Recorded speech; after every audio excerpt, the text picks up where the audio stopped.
And up here, we grow up and always thinking of going to New Zealand. Samoa in those days was under the New Zealand government anyway. So it was easier to go, oh, we're going to New Zealand. New Zealand was big time in those days. When I came over there, I came on the last trip of the Matua to come from Samoa. The big boat that you come like a bag of coconuts, on a boat, there's no cabins or anything. You sleep on a deck. When I come off the boat, it was completely different. It's a different place. So there you're kind of scared too to move around because it's a different country you're coming into. But the buildings, there's so many buildings, there's so many shops, those fruit shops and stuff like that, which we don't have at home. You can buy a sack of apples and sit down and eat it by yourself. There's so many people, all different kinds of people. The tram service, the bus service, the trains, I've never been on a train before. It was completely like freedom of choice, actually, when you come to New Zealand. As long as you get a job and work and send money home to your family. But the aspiration was hard at first when you first came.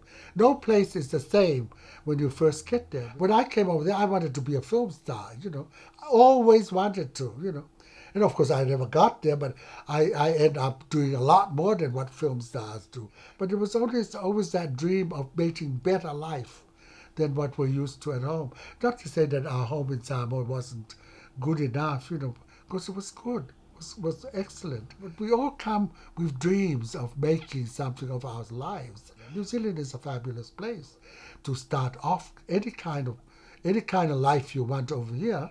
But your parents still have the biggest say in your life, even though they're in Samoa. The family unit stays together as it is. Whether you make enough, you still share with your family. It comes more important. That's the real Samoa when you come to think of it. But every time I go to Samoa, it's back to the usual. It's back to normal. But there's no other country, there's no other place in the world that you feel like you're at home.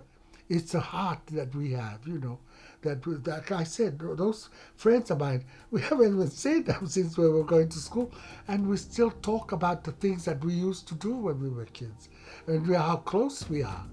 And same as all my family are like that, And we know very well that our fathers and mothers have scratched to get us where we are. So when we come overseas, you think, well, forget about that. We didn't achieve what? We achieved everything by taking care of them. One piece that I said is take care of your family.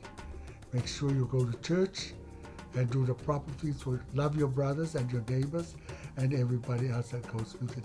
And you'll go a long way. I want my legacy to be lived through my children and through everybody that had anything to do with me, is to follow it, to follow your dream. When you have a dream and you have a legacy in your life, you want them to follow you, and stuff like this. And love is the most important thing that comes with any kind of family, no matter what.